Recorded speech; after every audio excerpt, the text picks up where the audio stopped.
우리는 저번 시간에 유대 지도자들이 예수님을 십자가에 못 박아서 죽게 하기 위해서 빌라도에게 예수를 데리고 와서 재판을 청하는 그런 장면을 보았습니다.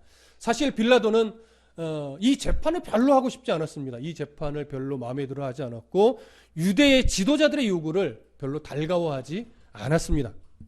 그래서 빌라도는 어떻게 해서든지 이 재판을 안 하려고 했는데 유대 지도자들은 어떻게 해서든지 이 재판을 진행시키려고 했고 특별히 십자가에 못 박아서 죽게 하려고 무지하게 노력을 했습니다.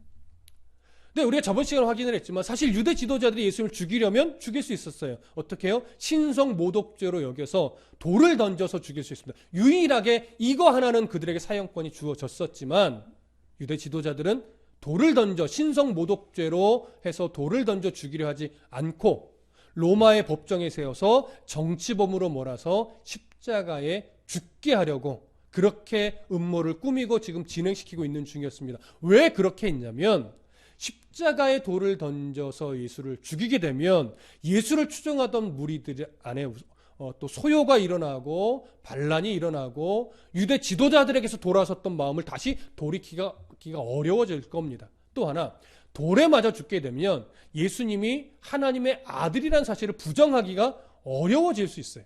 그러다 보니까 어떻게 하면 예수를 하나님의 아들로 메시아로 인정하지 않게 만들 수 있을까 생각하다가 그들의 결론이 뭐였냐면 신명기에 보면 나무에 달린 자는 저주받은 자다 하나님 앞에 이런 말씀을 근거로 해서 예수님을 나무로 된 십자가에 달려 죽게 해야 예수는 메시아가 아니라 하나님의 저주받은 자다. 이렇게 그림을 만들 수 있기 때문에 유대 지도자들은 어떻게 해서든지 예수를 나무 십자가에 달려 죽게 하려고 했던 겁니다. 그럼 기억하시죠? 신명기의 말씀에 있는 나무에 달려 죽은 자는 저주받은 자다 할 때 그 저주는 예수님을 향해 있는 것이 아니라 아담과 하와의 범죄 이후로 이미 사형 선고가 떨어져 온 것과 마찬가지인 사람을 향해 있는 겁니다. 우리들이 마땅히 저주받은 자로서 나무에 달려 죽어야 하는데 예수님은 그런 우리를 사랑하셔서 우리를 구원받게 하기 위해 친히 그 모든 저주를 자신이 끌어안고 십자가에 달려 친히 죽어주시는 건데 자기 자신에게 적용해야 될 이 신명기의 말씀을 유대 지도자들은 자기들의 이익과 기득권과 정치적 실리를 위해서 예수님에게 적용해버리는 그런 엄청난 잘못을 저질러 버린 겁니다. 오늘은 이런 재판을 청한 유대 지도자들, 그들의 강경한 요구를 듣고 어쩔 수 없이 6월절에 밀란이 나지 않게 하기 위해서 이 재판을 진행시키고 싶지는 않았지만 어쩔 수 없이 이 재판을 진행하는 빌라도의 모습을 우리가 살펴볼 겁니다. 사실 빌라도의 재판은 오늘 우리가 읽은 본문 18장 33절부터 40절의 내용으로 끝나진 않습니다. 요한복음 19장 1절부터 16절까지가 이 재판의 내용이 더 이어집니다. 그래서 다른 공관 복음서들보다 이 요한복음이 빌라도의 재판을 더 자세하게 다루고 있습니다. 그래서 우리는 이 빌라도의 재판, 요한복음에 기록된 내용을 근거로 어떻게 더 세밀하게 진행되는지 또 그 안에 어떤 하나님의 마음이 담겨 있는지 살펴볼 것입니다. 자, 먼저 33절과 34절을 함께 읽겠습니다. 시작. 이에 빌라도가 다시 관정에 들어가 예수를 불러 이르되 네가 유대인의 왕이냐? 예수께서 대답하시되 이는 네가 스스로 하는 말이냐? 다른 사람들이 나에 대하여 네게 한 말이냐? 자, 유대 지도자들의 강경한 태도로 인해서 빌라도는 어쩔 수 없이 재판을 이제 하려고 합니다. 왜냐하면 혹여나 6월절 기간이기 때문에 밀란이 일어나면 이게 크게 번질 수 있어요. 그래서 그걸 지금 조심스러워하기 때문에 빌라도가 지금 예루살렘의 임시 관정에 와 있는 상태이기 때문에 지금 매우 조심스럽습니다. 그래서 어쩔 수 없이 이제 신문을 하려고 밖에 나와서 유대 지도자들과 대화하고서 이제 관정 안으로 다시 들어갑니다.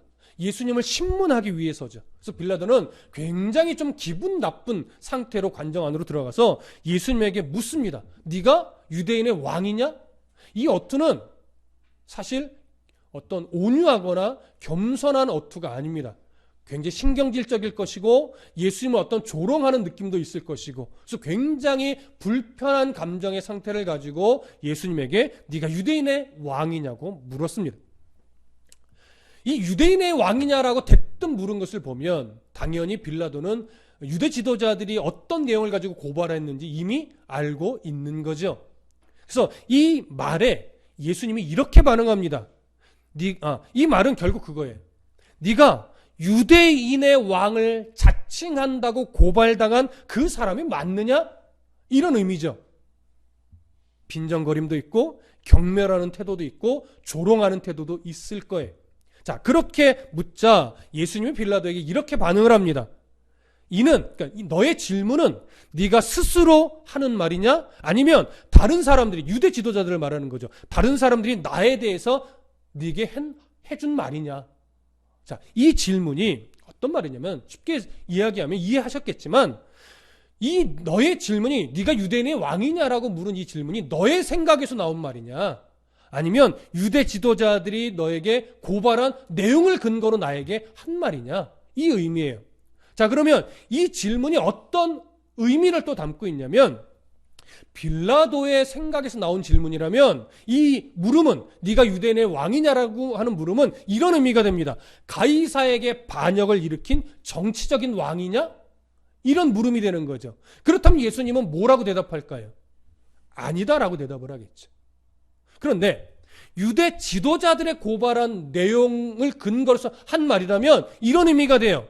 네가 유대인의 왕, 메시아냐? 이런 의미가 되는 거죠. 그렇다면 예수님 뭐라고 대답할까요? 그렇다라고 대답을 할 것이죠. 자, 예수님이 왜 이렇게 반응했냐면 사실은 의도가 있는 것으로 보여져요. 지금 관정 안에 들어가면 빌라도뿐만이 아니라 여러 사람들이 이 과정을 다 지켜보고 있을 거예요. 그들에게 예수님이 어떤 의미에서 왕이 아닌지 또 어떤 의미에서 왕인지 이걸 조금 더 명확하게 그들 앞에서는 보여주려고 하는 의도가 있을 겁니다. 그래서 이런 반응을 보인 거죠. 이런 반응에 이제 빌라도가 또 어떻게 반응하는지 오늘 본문을 조금 더 봅니다. 35절과 36절 함께 읽겠습니다. 35절과 36절 함께 읽습니다. 시작. 빌라도가 대답하되 내가 유대인이냐? 네 나라 사람과 대제사장들이 너를 내게 넘겼으니 네가 무엇을 하였느냐? 예수께서 대답하시되 내 나라는 이 세상에 속한 것이 아니니라. 만일 내 나라가 이 세상에 속한 것이었더라면 내 종들이 싸워 나로 유대인들에게 넘겨지지 않게 하였으리라. 이제 내 나라는 여기에 속한 것이 아니니라. 자, 빌라도는요 예수님에게 이렇게 또 반응해요. 내가 유대인이냐? 그리고 또 네 나라 사람과 대제사장들이 너를 내게 넘겼으니 네가 무엇을 하였느냐? 사실 두 가지 질문이에요. 자, 첫 번째, 내가 유대인이냐? 자, 어떤 의미겠습니까? 빌라도가 말하는 거예요. 좀 신경질적으로 내가 유대인이냐? 여러분 무슨 의미겠습니까? 예수에 대한 이 고발에 사실 나는 관심이 없다 이거예요. 니들 일을 가지고 왜 나한테 이렇게 귀찮게 하는지 모르겠다라고 하는 것이죠. 분명히 이거 종교적인 일인 것 같은데 여기서 재판할 내용이 아닌 것 같은데 네가 뭘 잘못했길래 유대 지도자들이 이걸 가지고 고발한 거냐. 그러니까 두 가지지만 한 가지예요. 야, 나는 유대인도 아닌데 니들 일을 가지고 왜 나한테 고발하는 건지 모르겠다. 도대체 네가 뭘 잘못한 거냐. 이런 물음인 거죠. 그러니까 여기에는 빌라도가 정말 이 재판 별로 하고 싶지도 않고 귀찮고 내용 자체가 보니까 고발할 내용도 아닌 걸 빌라도가 아는 거예요. 그래서 굉장히 짜증나는 투로 말하는 거예요. 네가 뭘 잘못했기에 도대체 이런 고발을 당한 거냐. 빌라도가 정말 짜증났을 겁니다. 자, 그때 예수님이요 빌라도에게 이렇게 반응해요. 내 나라는 이 세상에 속한 것이 아니니라. 만일 내 나라가 이 세상에 속한 것이었더라면 내 종들이 싸워서 나로 유대인들에게 이렇게 넘겨지게 하지 아니하였을 것이다. 이제 내 나라는 여기에 속한 것이 아니니라. 여러분 이 말씀의 의미는요. 기본적으로 뭘 하나 조심해야 되냐면 예수님의 나라가 이 세상에서 활동하지 않는다거나 이 세상과 아무런 상관이 없다거나 이런 의미는 아니에요. 예수님의 이 말씀은 예수님의 나라가 물리적 형태를 가지고 이 세상에 정치적으로 존재하는 그런 나라가 아니라는 거예요. 예수님이 왕으로서의 통치는 이 세상 나라처럼 어떤 정치적인 힘에 의해 좌지우지되는 그런 통치가 아니라 그런 세상의 모든 정치적인 이해관계를 떠나서 초월해서 있는 그런 통치라고 하는 의미죠. 물론 빌라도가 이 말을 이해했을까요? 이해하지 못하죠. 그래서 빌라도가 이 말씀을 이해하지 못하니까 또 이렇게 반응합니다. 37절, 38절 함께 읽습니다. 시작. 빌라도가 이르되 그러면 네가 왕이 아니냐? 예수께서 대답하시되 네 말과 같이 내가 왕이니라. 내가 이를 위하여 태어났으며 이를 위하여 세상에 왔나니 곧 진리에 대하여 증언하려 함이로라. 무릇 진리에 속한 자는 내 음성을 듣느니라 하시는데 빌라도가 이르되 진리가 무엇이냐 하더라. 이 말을 하고 다시 유대인들에게 나가서 이르되 나는 그에게서 아무 죄도 찾지 못하였노라. 예수님이 하신 말씀을 전혀 이해하지 못한 빌라도는요, 다소 당황한 듯, 그리고 조금은 짜증나는 듯, 이렇게 예수님에게 반응해요. 다시 한번 확인하는 거죠. 그럼 네가 왕이 아니냐? 그러니까 예수님의 말이 도무지 이해 안 되니까 네 말이 왕이란 얘기냐, 왕이 아니란 얘기냐, 이렇게 말을 하는 거예요. 자, 예수님이 또 뭐라고 말해요? 네 말과 같이 내가 왕이니라. 내가 이를 위하여 태어났으며 이를 위하여 세상에 왔나니 곧 진리에 대하여 증언하려 함이로라. 무릇 진리에 속한 자는 내 음성을 듣느니라. 자, 예수님은요, 우리는 이해돼요. 예수님이 어떤 차원에서 내가 왕인지 지금 밝히는 거예요. 예수님은 우리가 잘 알고 있다시피 인류의 죄를 대속하여 죽기 위해 이 땅에 사람으로 오셨습니다. 그리고 십자가에 달려 죽기까지 이 하나님의 뜻, 인류의 죄를 구속하기 위한 하나님의 그 뜻을 진리로서 제자들에게 가르치고 세상 사람들에게 가르쳐 왔습니다. 그리고 이제 곧 십자가에 죽으실 것이고 곧 부활하실 것이고 승천하실 겁니다. 그리고 하나님의 때에 재림하셔서 이제 이 세상을 심판하실 겁니다. 그리고 하나님의 백성들을 새하늘과 새 땅으로 함께 데려가서 영원한 하나님의 그 복락을 누리게 하실 겁니다. 예수님이 이 모든 일을 이루실 왕이시죠. 그리고 지금까지 이 진리를 증언해 오셨죠. 하나님의 백성이라면 이 말씀의 의미를 이해할 겁니다. 그 앞으로 더 선명하고 명확하게 이해되게 될 겁니다. 그런데 빌라도는 이해가 될까요? 안 될까요? 안 되죠. 아직 하나님의 백성이 아니기 때문에 그렇습니다. 물론 나중에 빌라도가 하나님을 인정하고 죽었는지 안 죽었는지는 잘 모르겠습니다. 그러나 아직은 하나님의 백성으로서의 이해는 없습니다. 자, 그러면 빌라도가요, 이런 예수의 말씀을 듣고 놀라운 반응을 하나 해요. 38절에 빌라도가 이르되 진리가 무엇이냐 하더라. 물어요. 네가 말한 진리가 뭐냐? 라고 물어요. 자, 그런데 이렇게 묻고 나서요, 빌라도가 예수님의 대답을 기다리지 않아요.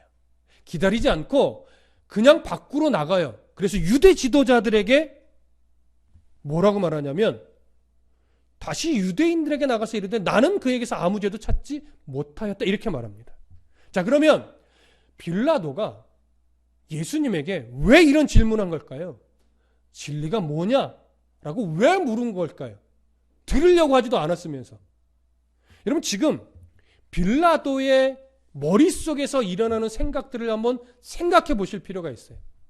네가 무슨 짓을 했느냐 물었고, 네가 왕이냐 그러면 왕이 아니냐 또 물었고, 근데 그 두 대답 가운데 예수님이 했던 내용들을 잘 이해하면, 들어보면 빌라도는요, 그 예수님의 두 번의 대답을 듣고 나서 머릿속에 무슨 생각을 했을까요? 여러분 잘 들으세요. 제가 그냥 우리식 표현을 쓸 거예요. 미친놈. 정신 나간 놈. 뭐야? 뭔 말을 하는 거야? 아니, 뭐 이런 놈을 유대인의 왕이라고 나한테 고발을 해. 뭔 말인지도 알아듣지 못했고 이게 도대체 이해도 안 되는 말을 이렇게 짓거리고 있는 무언 이런 사람이 왕이랍시고 나한테 고발을 한 거야. 이해되십니까? 그러니까 지금 빌라도가요, 예수님에게 네가 말한 진리가 뭐냐라고 하는 건 궁금해서 물어본 게 아니에요. 정말 어처구니 없어서 야, 네가 말한 진리가 뭐냐라고 조금은 조롱하듯이 던져놓고 나간 거예요. 왜? 더 이상 들을 이유가 없는 거예요. 왜? 정신 나간 소리를 하니까 빌라도 입장에서는. 그러니까 조롱하듯이 던져놓고 뭐 이런 놈을 왕이랍시고 고발해. 그래서 나가서 유대 지도자들에게 말하는 거예요. 나는 그에게서 아무 죄도 찾지 못하였느라. 이런 무슨 의미예요? 지금까지 얘기했듯이 유대 지도자들에게 정말 짜증나는 투로 말하는 거예요. 뭐 이런 정신 나간 놈을 유대인의 왕이랍시고 고발을 했느냐. 이 얘기죠. 난 이 고발, 너희들의 고발을 듣고 예수님과 얘기해 봤지만 그냥 정신 나간 놈이지 무슨 왕이냐 이런 놈을. 이런 놈을 정치적인 반란죄로 몰아서 십자가에 못 박아 죽이는 건 사실 창피한 일이다. 이런 한 마음의 의미가 담겨 있는 거죠. 자, 이렇게 반응한 빌라도가요, 오늘 요한복음에서는 어느 내용으로 바로 연결을 하냐면 빌라도가 이제 유월절에 한 풍습을 사용해서 예수님을 풀어주려고 하는 장면으로 넘어가 버려요. 그런데 병행구절인 누가복음과 비교해 보면 요 38절과 39절에 사실 하나의 이야기가 더 있어요. 빌라도가 예수님을 누구한테 보낼까요? 갈릴리 지역을 관할했던 헤롯에게 보내는 장면이 하나 사실은 삽입되어 있어요. 요한은 이걸 별로 중요하게 생각하지 않았거나 아니면 공간복음과의 충돌을 좀 피하기 위해서 생략한 것으로 여겨져요. 일단 한번 볼게요. 지금 헤롯도 예루살렘으로 와 있어요.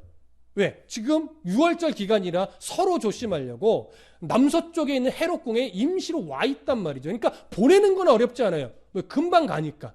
자, 어디로 한번 보시냐면 누가복음 23장으로 가보겠습니다. 누가복음 23장 4절부터 7절을 읽겠습니다. 요한복음 23장 4절부터 7절까지 우리 찾으셨으면 함께 읽겠습니다. 누가복음 23장 4절부터 7절까지 시작. 빌라도가 대제사장들과 무리에게 이르되 내가 보니 이 사람에게 죄가 없도다 하니 무리가 더욱 강하게 말하되 그가 온 유대에서 가르치고 갈릴리에서부터 시작하여 여기까지 와서 백성을 소동하게 하나이다.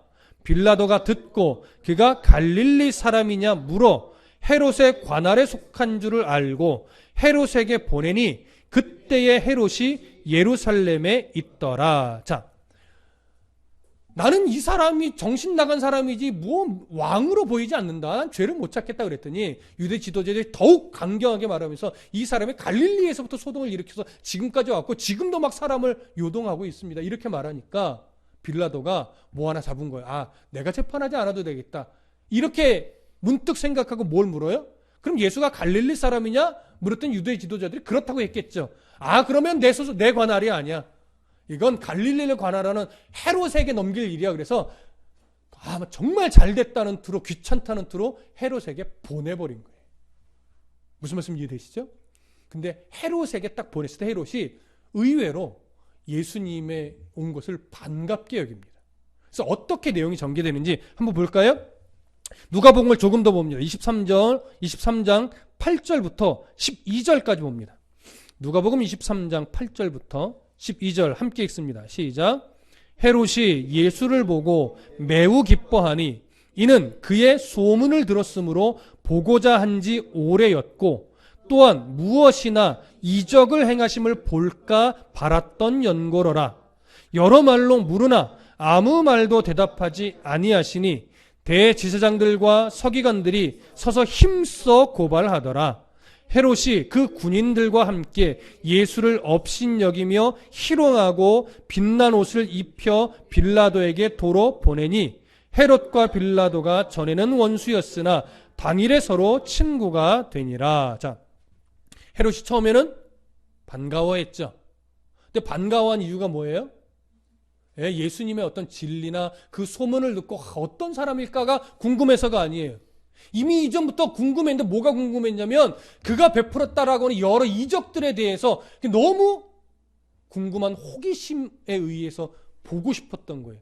그래서 지금도 예수님이 딱 붙잡아오자 어떤 좀 놀라운 일을 좀 볼 수 있을까? 구경거리 삼아서 반가워해서 여러 말로 물으면서 좀 이적 좀 베풀어봐, 마술 좀 베풀어봐, 이렇게 요구를 했는데 예수님이 반응을 할까요, 안 할까요? 반응을 안 하죠.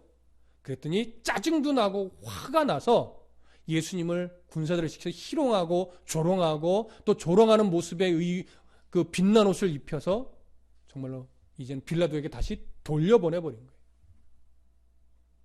자, 유대 지도자들이 헤롯에게 갔을 때도요, 헤롯에게라도 어떻게 판결을 받아서 예수님 십자가 못 박혀 죽일까, 거기서 여러 말로 고발을 같이 했죠. 근데 헤롯도 짜증난 거예요. 뭐야? 뭔 미친놈을 데리고 왔어? 이런 투로 다시 빌라도에게 보내버린 거죠.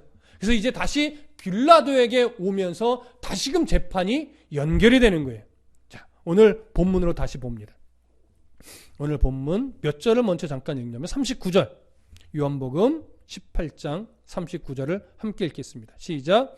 6월절이면 내가 너희에게 한 사람을 놓아주는 전례가 있으니 그러면 너희는 내가 유대인의 왕을 너희에게 놓아주기를 원하느냐 하니. 자, 흥미를 잃어버린 헤롯이 예수님을 조롱하고 희롱하고 다시 빌라도에게 보냈는데 이때가 시간적으로 보면 로마 시간으로 아마도 새벽 6시가 가까워지는 때였을 것으로 보여져요. 왜냐하면 뒤에 나중에 확인을 하겠지만 요한복음 19장 의 내용을 나중에 확인하는데 이때 보면 재판이 진행되는 이 시점이 빌라도에게서 다시 재판을 받는 시간이 몇 시라고 말하냐면 요한복음 19장 14절에 이렇게 말해요. 이날은 6월절의 준비일이요 때는 제6시라. 빌라도가 유대인들에게 이르되 보라 너희 왕이로다. 그러니까 재판이 다시 진행되는 그 한 시점에서 시간이 제6시라고 말한 것으로 보아 헤롯이 다시 빌라도에게 예수님 보낸 시기는 6시가 가까워지고 있는 그 시점으로 여겨지는 거예요. 자, 그렇게 다시 돌아오니까 이제 빌라도는 뭐라도 분명한 결정을 내려야만 했습니다. 자기 손에서 일단 끝내야 돼요. 더 이상 이걸 어떻게 할 수가 없어요. 그래서 고심을 잠깐 하다가 문득 떠오른 게 뭐냐면 6월절에 죄수 하나를 풀어주는 전례가 있지, 풍습이 있지, 이걸 이용하면 예수님을 백성들에 의해 풀어줄 수 있겠구나. 그러면 어떤 밀란이 일어나지도 않을 거고 백성들에 의해 풀려난 것이니 이 유대 지도자들이 아무 말도 못하겠지, 이렇게 생각을 한 것이죠. 다시 한번 본문을 좀 읽을게요. 이번에는 39절과 40절을 읽습니다. 39절과 40절 함께 읽습니다. 시작. 6월절이면 내가 너희에게 한 사람을 놓아주는 전례가 있으니 그러면 너희는 내가 유대인의 왕을 너희에게 놓아주기를 원하느냐 하니 그들이 또 소리질러 이르되 이 사람이 아니라 바라바라 하니 바라바는 강도였더라. 자, 나름대로 어찌됐건 예수님은 죄가 없음을 확인한 빌라도는 그래도 6월절 기간이었기 때문에 이 유대 지도자들의 눈치를 어느 정도는 보고 있었어요. 왜? 밀란이 일어나면 안 되니까. 그래서 좀 전에 말씀드렸듯이 밀란도 일어나지 않고 예수님도 십자가에 못 박아 죽이지 않고 풀어줄 수 있는 방법이 무엇일까 고심하다가 이 풍습을 이용했고 백성들에 의해 예수님을 풀어주자 이렇게 판단하고서 그들에게 말하자면 그 타협 안으로 이것을 제안한 겁니다. 그래서 누구와 누구를 백성들 앞에 내세웠냐면 강도라고 여겨지는 바라바, 그리고 예수님을 그들 백성들 앞에 세워놓은 것이죠.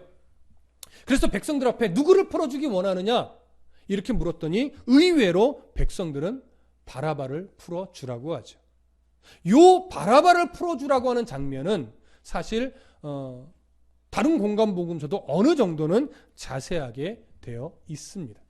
그래서 다른 복음서를 비교를 해보겠지만 지금 우리가 하나 고정관념을 좀 깨트려야 될 것. 제가 종종 설교할 때도 가끔 언급을 해서 어느 정도는 아실 텐데 우리가 바라바를 바라보는 선입견이 하나 있습니다. 그게 뭐냐면 바로 단순 강도라고 여기는 거죠. 그냥 산적처럼 사람을 함부로 죽이고 얼굴도 무시무시하고 더럽고 추악한 이런 강도요 살인자로 우리가 이해하는 경향이 있습니다. 또 왜 그런 선입견이 생기냐면 또 영화상에서 그렇게 많이 표현을 해요. 예수님은 온유하신 분, 바라바는 그냥 흉악범, 단순 강도며 살인자 이렇게만 비교를 하다 보니까 아니 미친 거 아니야? 왜 저런 흉악범을 풀어주라고 해? 당연히 예수님을 풀어주는 게 맞지? 이렇게 생각하게 되는 거죠. 그러나 여러 공간 복음서를 보면 예수님과 달리 빌라도에 대해서 요한복음은 강도라고만 표현했지만 공간 복음서는요 주로 밀란을 주도한 자로 많이 표현이 되어 있습니다. 마태복음 27장 16절에서는 유명한 죄수라고 표현하고 있고 마가복음 15장 7절을 보면 밀란을 꾸미고 밀란에 살인하고 포박된 자 이렇게 표현하고 있고 누가복음 23장 19절에 보면 성중에서 일어난 밀란과 살인을 인하여 포박된 자 이렇게 표현을 합니다.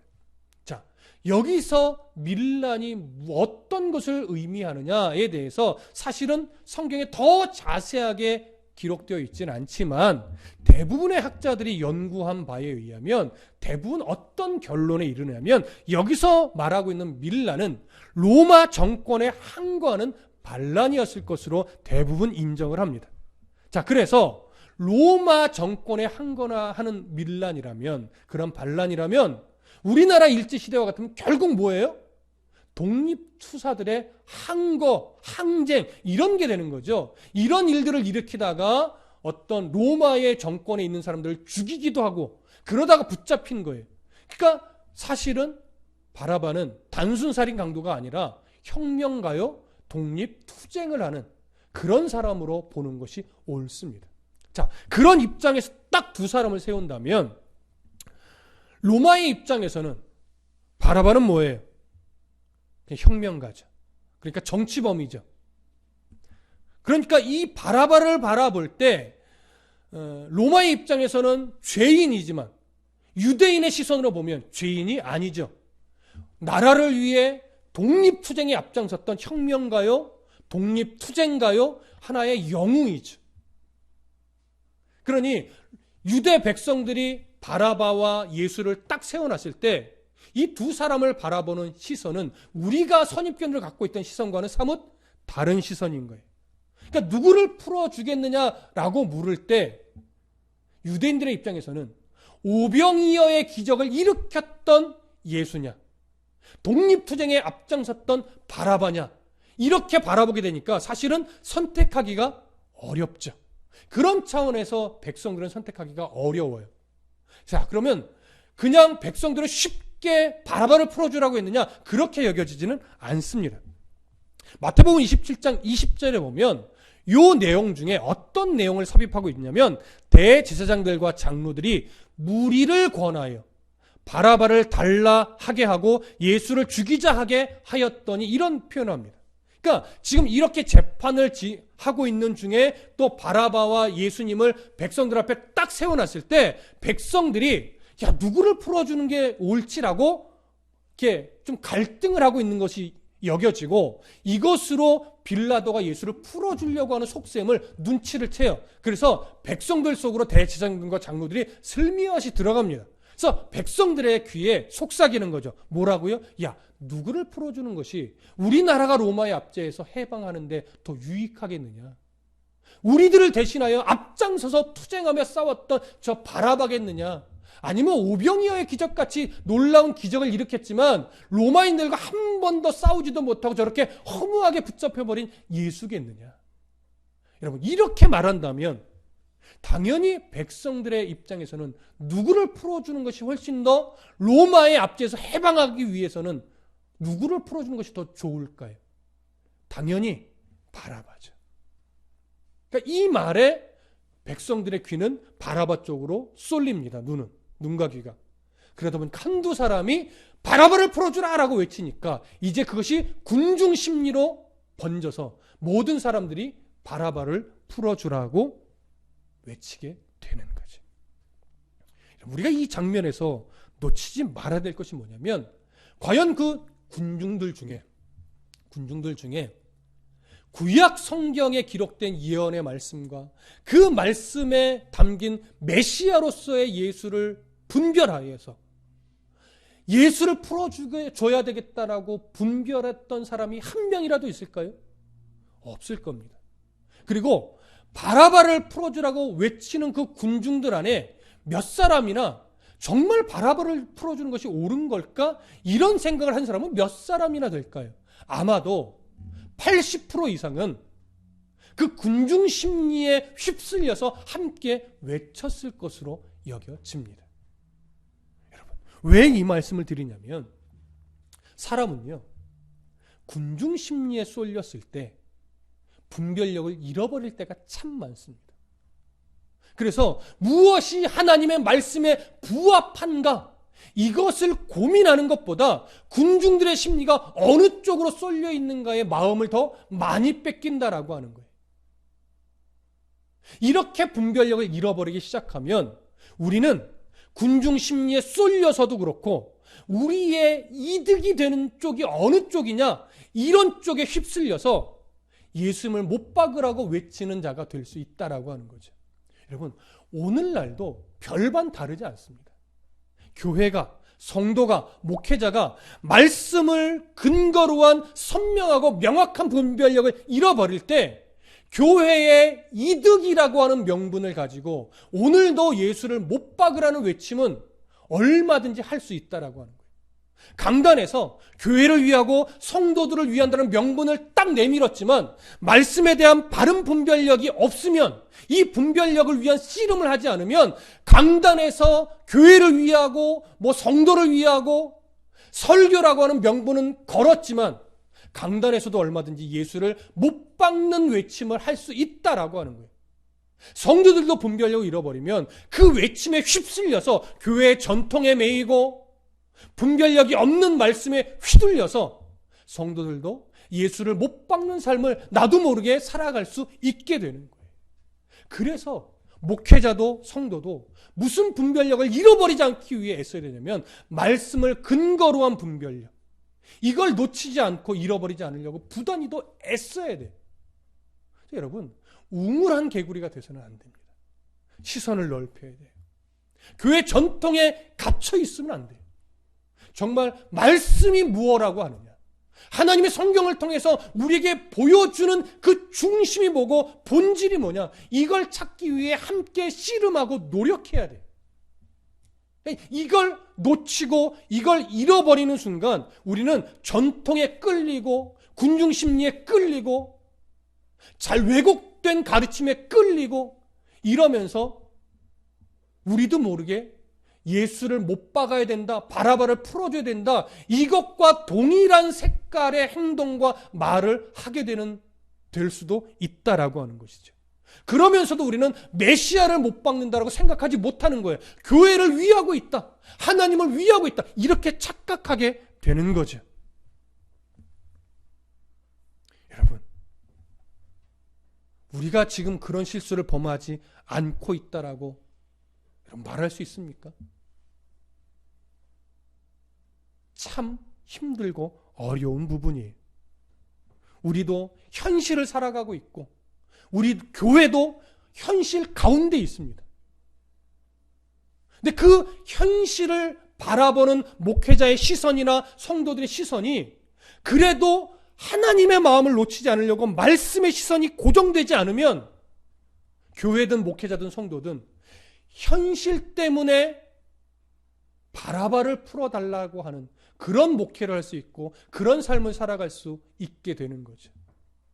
그런 실수, 그런 오류를 범하지 않기 위해 부단히 더 어떻게 해요?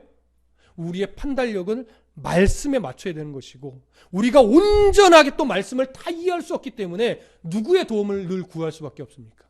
성령의 도우심, 조명하심을 끊임없이 구할 수밖에 없는 거예요. 그런데 말씀을 바르게 알고자 하는 이 씨름을 하지 않으면 여러분 성령의 조명하심은요, 이제 성경과 그것에 대한 수많은 책들을 하나님이 기록하게 하신 이 시대에는 말씀 없이 기도하는데 하나님이 막 성경을 깨닫게 해주신다거나 이렇게 역사하지 않습니다. 우리가 해야 될 노력들을 해야 돼요. 성경을 읽고 책을 보고 연구를 하고 그 가운데 하나님이 어떤 분별력을 주는 거예요? 아, 어떤 견해가 옳겠구나. 아, 그렇지. 이런 배경하에서 이런 것을 주셨던 거구나. 그러니까 이것이 하나님의 뜻이겠구나. 이렇게 성령의 조명하심은 함께 묶여져 가는 거예요. 노력하지 않으면, 연구하지 않으면 성령의 조명하심이 줄 수가 없는 거예요. 그래서 성경을 읽지 않고 연구하지 않고 기도만 한다고 하나님의 말씀이 막 깨달아 알아지는 것이 아니다라고 하는 거죠. 이런 문맹률이 높은 그런 시대가 아닙니다. 글을 모르는 시대가 아니란 말이에요. 자료가 없는 시대가 아니란 말이에요. 하나님이 시대를 거쳐 글을 읽을 수 있고 책을 허락하셨고 신학이라고 하는 체계를 주셨다면 우리는 그 안에서 하나님을 바르게 알려고 하는 씨름을 함께 해야 돼요. 그 씨름 속에서 성령의 조명하심이 우리의 시선을 넓혀주시는 거예요. 그리고 그 씨름 속에서 우리의 시선을 바른 길로 자꾸 교정해 주시는 거예요. 그렇게 하나님의 마음을 바르게 분별해 갈 때 우리는 말씀을 근거로 분별력을 가지고 상황과 현실을 바라볼 수 있게 되는 거예요. 그러면 현실 때문에 예수를 못 박는 외침이 아니라 현실을 뛰어넘어서 이 세상을 다스리는 하나님을 보게 되니까 예수를 못 박는 자가 아니라 예수의 도구, 예수를 전하는 자, 예수의 하나님의 그 영광을 밝히 세상 가운데 드러내는 그런 삶을 살기 위해 나를 낮추고 내 몫에 태인 십자가를 지며 오늘도 기꺼이 낮은 자리로, 기꺼이 나를 포기하는 자리로, 기꺼이 내가 손해보는 자리로 갈 수 있는 그런 성도가 될 수 있는 것이죠. 근데 오늘 제가 이 말씀을 준비하면서 마음에 각성했던 것이 뭐냐면 그 백성들의 시선을 바라바로 돌리게끔 주도한 인물이 유대 지도자들이라는 거예요. 모두가 다 분별력을 가져야 하지만 특히 더 말씀을 맡은 자들은 이 분별력을 잃어버리지 않기 위해서 더 애써야 돼요. 왜? 그래야 성도들이 함께 그 분별력을 가지고 시선을 하나님의 말씀에 맞춰서 가는데 더 유익하니까.